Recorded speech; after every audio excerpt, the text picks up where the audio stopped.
ब्रह्मलोक की एक अप्सरा ऐसी है, नीचे के जितने भी लोकांतर के हैं दिव्य, सबको मोहित कर ले। वहां की अप्सरा भूमंडल पर तभी आती है जब किसी का वश नहीं होता, स्वर्गलोक फेल हो जाता है, तब ब्रह्मलोक की। एक बार महाभारत में हमने स्वाध्याय के समय पढ़ा था, शुंद उपशुंद, ये दो ऐसे जुड़वा भाई थे कि अगर इनको कोई भी क्रिया करनी तो एक साथ होती थी इनकी। थे अलग अलग ही, अगर एक की ऐसी दृष्टि गई तो उसकी दृष्टि गई, मतलब एक स्वभाव, एकदम एक रुचि, और दोनों ने भारी तपस्या की, भगवान ब्रह्मा जी को प्रसन्न किया और वरदान मांगा कि हम अमर हो जाएं। सबसे ज्यादा इनको दिक्कत मरने की होती है, अमर हो जाएं फिर मनमानी आचरण करें। तो ब्रह्मा जी को भगवान का आदेश है कि वरदान देते समय योग्यता जरूर देख ले। योग्यता तो थी क्योंकि ऐसी भारी तपस्या की, पर स्वभाव नहीं था इस वरदान की योग्य। इसलिए भगवान ने कहा अमर तो नहीं कर सकते, तुम बचने के उपाय में जो चाहो मांग लो। यही कहा था हिरण्यकश्यप से भी, तो उसने पूरा वरदान ऐसा मांगा कि ब्रह्मा के पास कुछ रह ही नहीं गया, बस केवल अमरत्व शब्द नहीं था, बकाया सब था। ऐसे ही इन्होंने विचार किया तो कहा तुम्हारे किसी भी विधान से ना मरूं, अगर मरूं तो मैं भाई भाई से ही मरूं। बिल्कुल ठीक है, बिल्कुल ठीक। और अच्छा, उनको ये था कि हमारी दोनों में इतनी प्रीति है कि जो हम पसंद करते वही ये पसंद करते, जो हम चलते। ब्रह्मा जी मुस्कुराए, ये तो बहुत हल्की बात, हाँ ठीक, तथास्तु। और उनको ही विश्वास था कि आज तक हमारे भाइयों में एक वृत्ति का फेर नहीं हुआ दोनों में, तो कैसे हो जाएगा। अब इन्होंने शुरू किया बड़े बड़े ब्रह्म ऋषियों के आश्रमों में आग लगा देना, अत्याचार, राक्षसी स्वभाव। अब ऋषि मुनियों ने ब्रह्मा जी को ध्यान के द्वारा वंदना की, प्रभु आपके द्वारा वरदानी ये कैसा है, देखो आपने क्या इनको वरदान दिया, हमारा श्राप भी काम नहीं करता इनके ऊपर, क्योंकि मरेंगे तो सिर्फ परस्पर। तो अब चाहे जितना बड़ा कोई तपस्वी श्राप देगा तो वो लागू नहीं होगा, जहां भस्म हो जा आगे ही नहीं लगेगी, क्योंकि वरदान ब्रह्मा जी पूरी सृष्टि की विधाता है। ब्रह्मा जी ने कहा चिंता मत करो, इनकी व्यवस्था हम कर रहे हैं। अपने यहां की एक अप्सरा भेजी जिसका नाम तिलोत्तमा था। अगर एक तिल भर कोई देख ले तो मूर्छित हो जाए, तिल की जगह। स्वर्ग में ऐसी अप्सराएं हैं कि जो ऋषियों के मन में क्षोभ पैदा कर दे। तो भगवान नारायण के जब नर नारायण तपस्या करे तो इंद्र ने भेजा, भगवान ने मुस्कुरा के कहा तुम्हारा नाच गाना हो गया हो तो बैठ लो, फिर चले जाना। सब आश्चर्यचकित हो गए कि नर नारायण के ऊपर भगवान ने इसे खिलवाड़ में अपनी जंगा में ऐसे किया तो उर्वशी जी प्रकट हो गई कि जो काम आया था भगवान को परास्त करने के लिए स्वयं मूर्छित हो गया उर्वशी को देख के। बोले जाओ इसको ले जाओ, स्वर्ग की सर्वश्रेष्ठ अप्सरा, इसके समान कोई नहीं। नारायण भगवान ने प्रकट, जहां उर्वशी का भी काम नहीं चलता वहां ब्रह्मलोक से तो तिलोत्तमा नाम की अप्सरा भेजी और कहा जाओ इन दोनों भाइयों में भेद करा दो। बोले ऐसे गई ऐसे आई, आप चिंता मत करो। तिलोत्तमा जिसका एक तिल देख ले तो वो जहां दोनों भाई बैठे हुए मदिरा आदि का पान करके उन्मत्त हो रहे थे, वहां से गेंद मारी और उनके पास फेंकी। जीव ही देखा भाग पड़े दोनों, एक ने दाया हाथ एक ने बाया हाथ पकड़ा, दोनों की तरफ देख के मुझ छोटे ने कहा भैया हाथ छोड़ो, हमने पकड़ा है तुम्हारी बेटी के समान पवित्र है। उनका धूर्त कहेगा मैंने पहले पकड़ा है तुम्हारी मां के समान, भाभी मां होती है और अनुज बधू बेटी के समान पवित्र होती है। तिलोत्तमा ने कहा हम तो तुम दोनों को एक ही भाव से देख रही है। बोले ऐसा नहीं हो सकता। तो बोले फिर ये तुम निश्चय करो कि हम किसकी होंगी। वो बड़े ने कहा अभी इसको मारते अब एक मिनट नहीं लगा क्योंकि था कि हम दोनों में ही मरे, जे ही प्रहार किया तो एक मरा।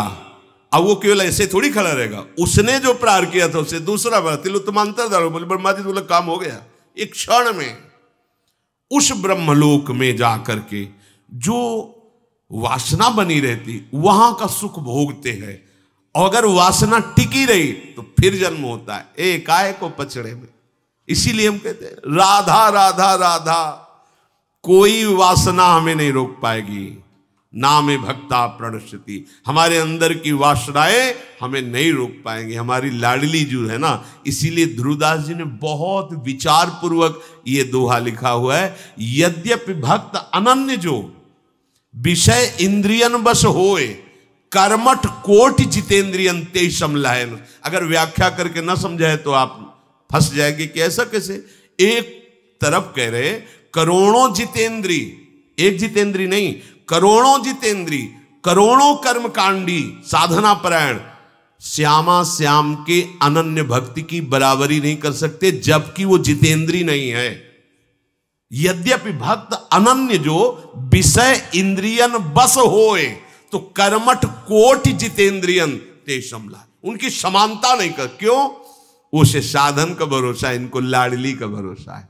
और लाडली का जिसे भरोसा है, आज तक भरोसा टूटा नहीं, पक्का। ये आश्रय का मार्ग। इसीलिए जब मदाश्रय शब्द आया था तब कहा था समझो इस शब्द को, इसको समझ गए तो जीवन मुक्त होने में देर नहीं। हम हटाएंगे तो बची रह सकती वासना, लेकिन वो हटाएंगे तो वासना की बात ही नहीं रह जाएगी। प्रेम का ऐसा उमगन हो, ये सब भस्म हो जाएंगे प्रेमाग्नि में। जितनी भी हमारी दुर्वासना या सद्वासना है, शुभ या अशुभ दोनों भस्म हो जाएंगे। तो ये क्रम करके देवता अपने अपने अधिकार से ऊपर उठाते हुए ब्रह्मलोक ले जाते हैं। और एक मार्ग है धूमौ रात्रिस्तथा कृष्ण षण्मासा दक्षिणायनम तत्र चांद्रमशम ज्योतिर योगी प्राप्य निवर्तते। धूम का अधिपति देवता, रात्रि का अधिपति देवता, कृष्ण पक्ष का अधिपति देवता, 6 महीने वाले दक्षिणायन का अधिपति देवता, इस मार्ग में छोड़े हुए शरीर वाले योगी को चंद्रमा के पास ले। चंद्रलोक, ये चंद्रमंडल तो यही है, अंतरिक्ष में ही है। जहां लोग कहते हैं चंद्रमा पहुंच गए, ये चंद्रमंडल है। इससे करोड़ों किलोमीटर दूर, करोड़ों किलोमीटर दूर सूर्य से भी ऊपर चंद्रलोक है, वहां किसी की पहुंच है। जैसे वो चंद्रलोक हुआ है, चंद्रलोक नहीं, चंद्रमंडल। ये है अंतरिक्ष के अंतर्गत, जहां ये सर्च करके वैज्ञानिक जाते हैं। वो चंद्रमंडल है, आभा है। जैसे जल में प्रतिबिंब पड़ता है, ऐसे उस लोक में चंद्रमंडल की आभा है। चंद्रलोक, ये तो सूर्य लोक के भी, बस सूर्य लोक को क्रॉस कर सके ऐसा कोई देहधारी पैदा ही नहीं हुआ। ये जटायु और संपाति, ये भगवान गरुड़ के अंश से ही है, महान तेजस्वी बलवान। जटायु के बड़े भाई संपाति जी कह रहे थे जामवंत और हनुमान जी आदि से, जब पता चला कि जटायु जी का उद्धार हो गया और भगवान श्री राम ने अपने हाथ से अंतिम क्रिया की, तो आंसू आ गए। उनका मेरे पंख तो भस्म हो चुके हैं, तुम मुझे समुद्र तक ले चलो, मैं अपने भाई को तर्पण करूं। तर्पण किया और तब पूछा कि आपके पंख कैसे भस्म हो गए? बोले हम दोनों यौवन में थे। संपाति जी कह रहे हम और जटायु, खिलवाड़ में होड़ लगी कि सूर्य को छूना है, तो वो तो विवेकवान था, जब ताप लगा तो नीचे उतर आया, पर हम अहंकारी थे, आगे बढ़े, हमारे पर भस्म हो गए और मैं नीचे गिरा। तो आज तक मैं कष्ट भोग, सूर्य तक पहुंचना, सूर्य लोक के बहुत ऊपर चंद्रलोक है। यहां वैज्ञानिक तो बात, यहां दैवी शक्ति संपन्न जो भगवत विधान से पास है वो आगे जा सकते हैं, जैसा इसमें वर्णन है। योगी जन, ये कोई साधारण गति। तो संपाति कह रहा है कि मैं देख रहा हूं, यहां से देख रहा हूं, गीधई दृष्टि अपार, मैं यहां से देख रहा हूं। अशोक वाटिका में श्री जानकी जी शोक मुद्रा में विराजमान है। बूढ़ा हो गया हूं, नहीं तो जटायु ने तो युद्ध करके वीरगति को प्राप्त हुए, रावण को अपनी चोंच और पंजों से फाड़ के फेंक करके जानकी को उठा करके राम जी के पास रख देता, इतनी सामर्थ्य है। बूढ़ा हो गया संपाति, ऐसे साधारण पक्षी थोड़े थे। अब सूर्य लोक जाने की इनकी भी सामर्थ्य नहीं थी, फिर चंद्र लोक तो बहुत ऊपर है। कृष्ण पक्ष का अधिपति देवता 6 महीने वाले दक्षिणायन के अधिपति देवता को समर्पित करता है और वो सकाम योगी चंद्रमा के लोक को प्राप्त होकर वहां सुख भोगता है और फिर मृत्यु लोक में जन्म लेता है। ये उन सकाम जो सुख भोग की लालसा से कामना की, तो कृष्ण पक्ष में शरीर छोड़ करके दक्षिणायन में वो फिर इस गति को, ये कोई खास बातें नहीं है प्राय इन्हीं में, पर एक अपने वृंदावन की भूमि से बोल रहे, खास बातें नहीं, खास बातें हैं आज प्रभात लता मंदिर में सुख बरसत अति हर्ष युगल भर, गौर श्याम अभिराम रंग भरे लटक लटक पग धरत। ये शोभा देखने को मिले, इनके साथ में विहरण करने को मिले, इनके श्रीअंग की सेवा को, बस इसके आगे कोई गति नहीं। मोक्ष सुख भी फीका लगता है। श्री भगवान करुणा करके कह रहे, शुक्ल कृष्णे गति हरेते जगतः शाश्वते मते एकया यात्यनावृत्ति मन्यया वर्तते पुनः। शुक्ल और कृष्ण ये दोनों गतियां अनादिकाल से प्राणी मात्र से संबंध रखने वाली मानी गई हैं। इसमें एक गति को जानने वाला जो उत्तरायण को और ब्रह्मलोक को प्राप्त होता है, यदि भगवत कृपा से ब्रह्मलोक में उसे वैराग्य हो जाए तो फिर वो मोक्ष का अधिकारी हो जाएगा, फिर लौटना नहीं पड़ेगा। और अगर वैराग्य वहां नहीं हुआ, वहां के भोग सुखप्रद लगे तो वहां से भी हटा दिया जाएगा, फिर जन्म होगा। इसलिए गोस्वामी जी बहुत सोच विचार के कह रहे, मेरे बनाए न बनेगी कोटि कल्प लो, चूक हो सकती है मेरे से, हे नाथ आप। ये बड़ा सरल मार्ग है, सहज मार्ग है, समर्पित मार्ग है। दूसरी गति जाने वाले को निश्चित उसमें चांस नहीं है। जो दक्षिणायन, कृष्ण पक्ष, सकाम और योगी, सकामता होती है, सिद्धि हो जाए, लोक में यश हो जाए, इसके तो मोक्ष का चांस ही नहीं। पहले वाले को चांस है, जो उत्तरायण से ब्रह्मलोक गया है, वैराग्य हो सकता है। यहां श्री कृष्ण शरणागत की अभी कोई गति की बात नहीं है, अभी केवल लगन लगी है ललित त्रिभंगी से प्यार करने की। तो ब्रह्मादिक के भोग सब विष सम लागत ताही, नारायण ब्रजचंद की लगन लगी है जाए। लगन लगी तो ब्रह्मलोक तक के भोगों का वैराग्य हो गया। वो साधना करके जो प्राप्त करता उसे कृष्ण प्रेमी विष की तरह देखता, विष की तरह ब्रह्मलोक। इसीलिए ये मार्ग जल्दी पकड़ में नहीं आता। श्री कृष्ण प्रेम का मार्ग जल्दी हाथ में नहीं लगता, असीम कृपा होती है तब ये बात समझ में आती है। इसीलिए कह रहे बहुत बढ़िया भाग्य खुल गया है। मान लीजिए सही मार्ग मिलना कठिन है, ऐसे फंसे। एक उपासक आए थे प्रश्न के हित धाम में ध्यान विषय का, तो हमने कहा आपका ध्येय क्या है? ध्यान का विषय तब वर्णन करें, आपका ध्येय क्या है? क्योंकि ध्याता, ध्यान और ध्येय, आपका ध्येय क्या है? तो उनका शून्य, आंख मूंदते शून्य की भावना करते। तो हमें लगता है इसकी भावना करने की जरूरत ही नहीं है, अंधकारे अंधकार तो है, तो मान लो शून्य ही है। अरे ध्यान करो राधा नाम का तो तुम्हारा काम बन जाएगा, ध्यान करो श्री जी के गोरे चरणारविंद का। एक उपासक मिले, हम तुम्हारा क्या ध्येय है? तो उनका ज्योति, जैसे दीपक की लो ऐसे हम ध्यान, आंख मूंदने की जाए, इतनी बड़ी ज्योति स्वरूप तेजो राशि भगवान भुवन भास्कर चमक रहे, मिला लो आंख, इससे बड़ी ज्योति क्या है? अरे काहे को समय नष्ट कर रहे हो? अगर आपको ध्यान रखना है, ध्यान करना है, तो यत् पाद पद्म नख चंद्र मणि छटाया विस्फूर्जितम किमपि गोप वधु स्वदर्शी पूर्णानुराग रस सागर सार मूर्ति। पूर्ण अनुराग रस सागर की सार मूर्ति लाडली के गोरे चरणारविंद की नख चंद्र छटा का ध्यान करो। जिस छटा के प्रभाव से गोपी प्रेम की ध्वजा बन गई, वो तुम्हारे हृदय में प्रेम समुद्र उड़ेल देंगी। ध्यान का विषय यह है। सही मार्ग मिलना कठिन, पूरा जीवन व्यतीत हो जाता है, मार्ग ही नहीं मिलता तो लक्ष्य की तो बात जाने दो। एक यात्यनावृत्ति मन्य या वर्तते पुनः। शुक्ल मार्ग से उत्तरायण में साधन परायण साधक जो निष्काम भाव से किए वो ब्रह्मलोक में पहुंच, और ब्रह्मलोक में उनके अंदर वासना अगर बची है तो जागृत हो जाती वहां के भोग देख करके, वहां से वैराग्य हो तब मोक्ष पद का अधिकारी।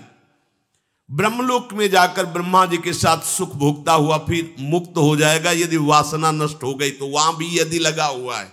इसीलिए महापुरुषों ने खुल के कह दिया, आ ब्रह्म स्तंभ पर्यंतम सर्वम मायामयम जगत सत्यम सत्यम पुनः सत्यम हरे नामयम केवलम। जप नाम जप। पर आश्चर्य होता है, नाम में प्रीति नहीं हो सकती, और दुनिया का प्रपंच याद है, दुनिया के शास्त्र याद है, नाम में नहीं, नाम निष्ठा नहीं। वाणी खुलने के पहले निकलना चाहिए आराध्य देव का नाम, राधा राधा राधा, फिर बात करो, फिर बीच में बोलो राधा राधा, फिर विश्राम करो राधा, तुम्हारी बात बन गई। बार बार जन्म मरण के चक्र से जो युक्त रहते हैं अर्थात सकामता, वो भी योग है। ये उन विषयी पुरुषों की बात नहीं करते जो अधर्म के, वो उनके लिए तो दुर्गति है, ये सदगति की बात कर रहे हैं। जो धर्म से चलते हैं, शास्त्र सम्मत गृहस्थ का पालन करते हैं, पर कामनाएं हैं भोगों की, उनको ये दक्षिणायन वाला मार्ग मिलता है, फिर उनका जन्म होता है। पर ये जिनकी दुर्गति हो रही उससे करोड़ों गुना बढ़ करके है ये। नयते श्रुति पार्थ जानन्य योगी मुरिहति कश्चन। बहुत बढ़िया बात। तस्मात् सर्वेषु कालेषु योग युक्तो भवार्जुन। हे अर्जुन, इन दोनों मार्गों को जानने वाला कोई भी योगी मोहित नहीं होता। समझ रहे हो? भगवान इशारे में क्या बता रहे हैं? जो इन दोनों मार्गों को जान गया वो इन दोनों से मतलब नहीं रखेगा। भैया ब्रह्मलोक गए और कहीं चकाचौंध में फंस गए तो फिर गड़बड़ हो गया, तो ब्रह्मलोक हम जाएंगे? कोई ब्रह्मा जी से हम परिचय थोड़ी बढ़ाना है। हमें तो जिसने ब्रह्मा को भी बनाया उससे परिचय बनाना है, हमें क्यों जाना है ब्रह्मलोक? अच्छा, ब्रह्मा को जिसने बनाया है वो भी जहां कुछ बनना चाहता है, सखी बन करके श्री जी के चरणों में महावर लगाना चाहता है, हम तो वहां की बात जानना चाहते हैं। हमें तो भगवान के बैकुंठ धाम से भी प्रणाम नमस्कार, वहां का भी हमें परिचय नहीं चाहिए। हमें तो अपने श्री स्वामिनी जी के नवनिवृत्त निकुंज का परिचय चाहिए। भाव समझे? भगवान इशारे से कह रहे इन दोनों मार्गों को जो जानता है वो मोहित नहीं होता। सीधे एक, क्योंकि पहला इन मार्गों के वर्णन करने के पहले कहा था कि वो महान परम पुरुष परमात्मा सारे जगत को व्याप्त है, उसको अनन्य भक्ति के द्वारा प्राप्त किया जाता है। तस्मात् सर्वेषु कालेषु योग युक्तो भवार्जुन। इसलिए हर समय योग में युक्त रहे। यहां किस योग की बात कह रहे भगवान? अष्टांग योग, लय योग, हठ योग नहीं। तस्मात् सर्वेषु कालेषु माम निस्मर वाले योग की, जो सतत भजन करता है। तेषाम सतत युक्ता नाम भजताम प्रीति पूर्वकम ददामि बुद्धि योगम तम। इस योग की बात कर रहे हैं। हमारा मन और बुद्धि प्रियालाल में समर्पित हो गया। इस योग के बराबर कोई योग नहीं। इतने मार्ग हैं, इतनी सिद्धांत है कि बता रहे टेबलेट जेब में रखना पड़ेगा, सर दर्द हो जाएगा आपको। बस गुरु कृपा पात्र जन को ढूंढना नहीं पड़ता। इसीलिए गुरु का वर्णन किया जाता है कि भाई मेडिकल स्टोर तो भरा हुआ है औषधियों से। हे डॉक्टर, हे वैद्य, तुम हमारी नाड़ी पकड़ो और बोलो कि कौन सी दवा हमारे काम में आएगी। सीधे लिया, खाया, खत्म किया।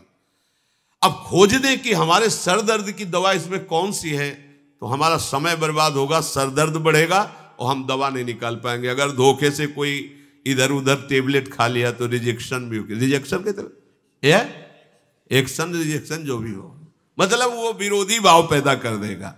ऐसे ही शास्त्र को आप मेडिकल स्टोर समझो, दवा खाना भवरोग का, और सदगुरु वैद्य हैं, उनसे दवा लो। तुम स्वयं खोज मत करो, फंस जाओगे फिर। अगर सदगुरु ने दवा निश्चित कर दी तो विश्वास, सदगुरु वैद्य वचन विश्वासा, विश्वास पूर्वक वो दवा खा लो जैसे डॉक्टर पर विश्वास करते हो। और संयम परहेज, जो विरोधी भाव, विरोधी संग, विरोधी विषय, उनकी आशा मत रखो, उनका संग मत करो तो निकल जाओगे। जिसका ऐसा दृढ़ निश्चय है कि केवल मुझे भगवत प्राप्ति करनी है, उसे कोई भी देश काल परिस्थिति कभी भी कहीं भी विचलित नहीं कर सकती। कोई भी घटना परिस्थिति के अधीन नहीं हो सकता, क्योंकि उसका लक्ष्य है भगवत प्राप्ति। तो भगवत प्राप्ति होती है भगवत सुमिरन से, निरंतर भजन से, बस इससे बड़ा कोई योग नहीं है। सहज में समझ लीजिए। वेदेषु यज्ञेषु तपः शुचैव दानेषु यत् पुण्य फलम प्रदिष्टम अत्येति तत्सर्वमिदं विदित्वा योगी परम स्थानमुपैति चाद्यम।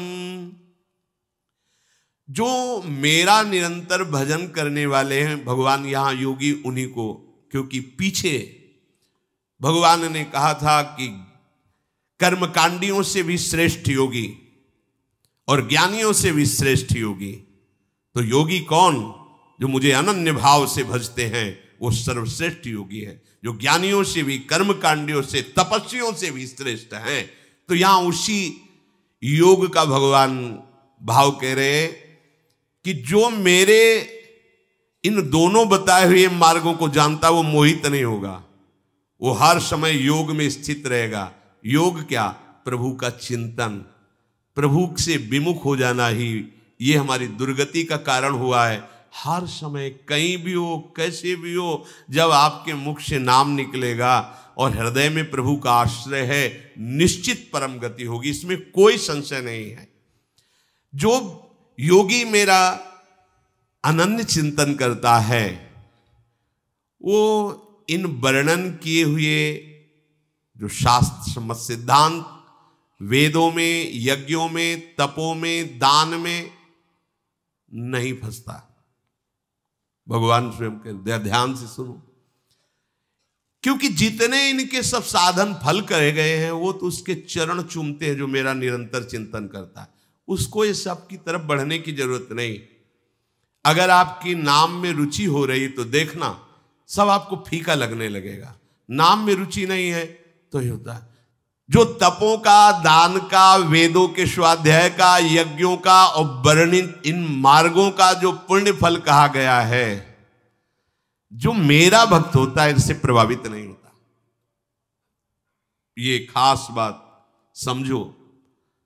भगवान सब वर्णन किए और बाद में कह रहे हैं इन सब का अतिक्रमण कर जाता है वो।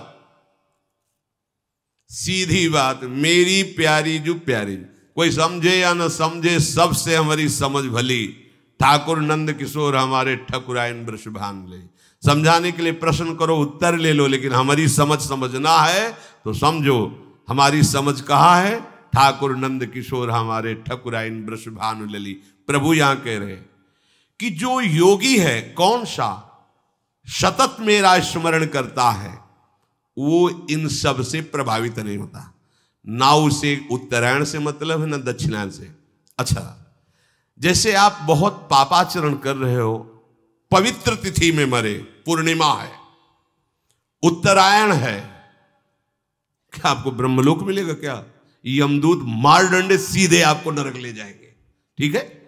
दक्षिणायन है, कुतिथि है, कुसमय है, कुजगह है, और आप राम, हरि, कृष्ण, राधा कुछ भी बोले तो कोई नरक जाला पड़ेगा क्या?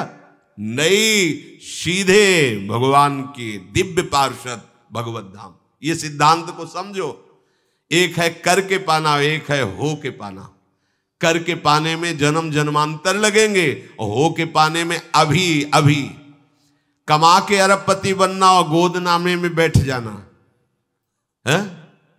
जो कर के पाना है वो कमा के बड़ा जन्म जन्म, और होके गोदनामे में।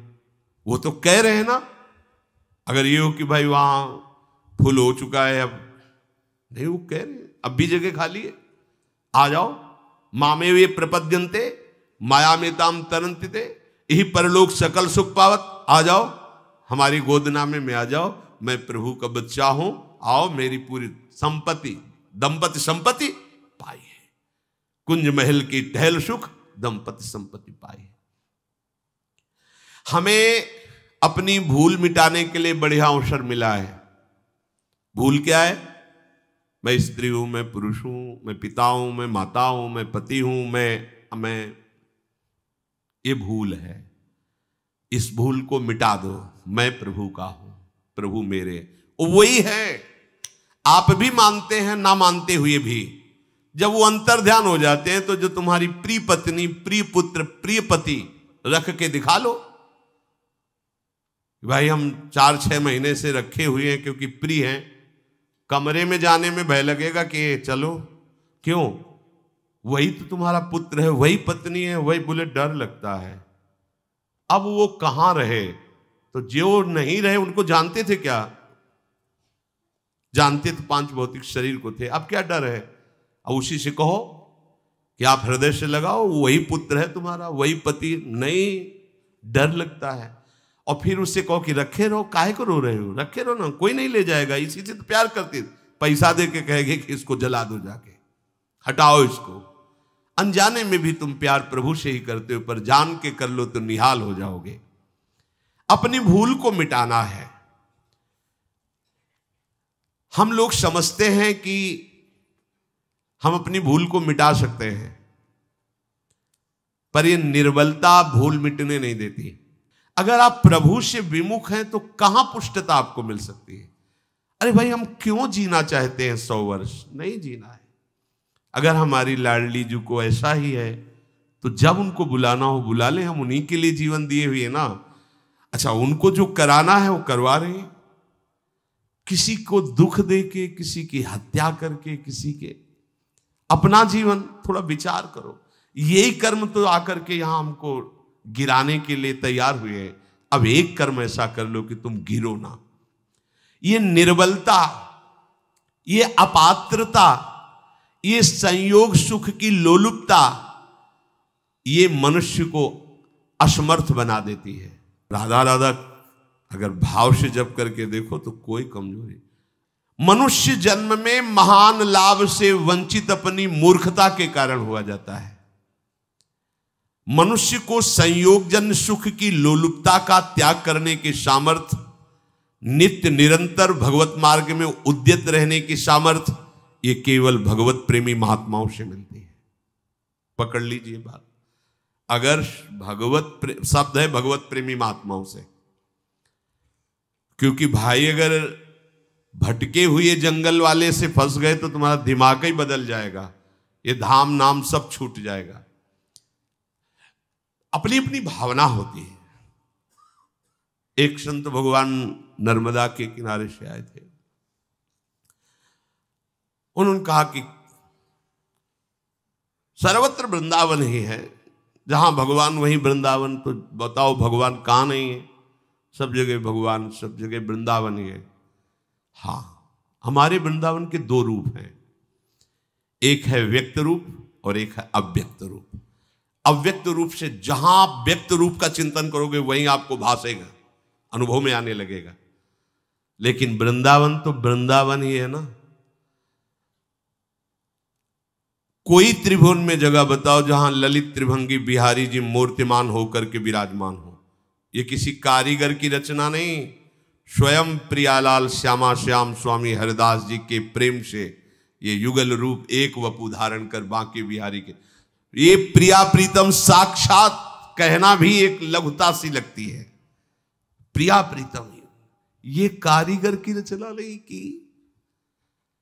श्री राधा रमण जो सरकार साक्षात गोपाल भट्ट जी के प्रेम आंसुओं से प्रभावित होकर शालीग्राम में ही प्रिया प्रीतम रूप होकर राधा रमण जी के रूप में विराजमान है, श्री राधा वल्लभ लाल जी महाराज। और ऐसे कितने ठाकुर वृंदावन में, घर घर ठाकुर वृंदावन में। एक संत जहां रहता है उस देश की, उस क्षेत्र की महिमा हो जाती है। यहां तो घर घर संत है। जैसे एक परिवार में 10 लोग रहते हैं, ऐसे एक कुटिया में 10 संत रहते हैं। यहां संतों का एक खेत है। एक जगह भागवत होती है तो वहां मंगल और पवित्रता छा जाती है, यहां घर घर भागवत हो रही है। एक जगह अखंड कीर्तन, यहां घर घर अखंड कीर्तन है। कैसे कोई वृंदावन की समानता कोई कर सकता है? भाव से तो वृंदावन सिर्फ वृंदावन।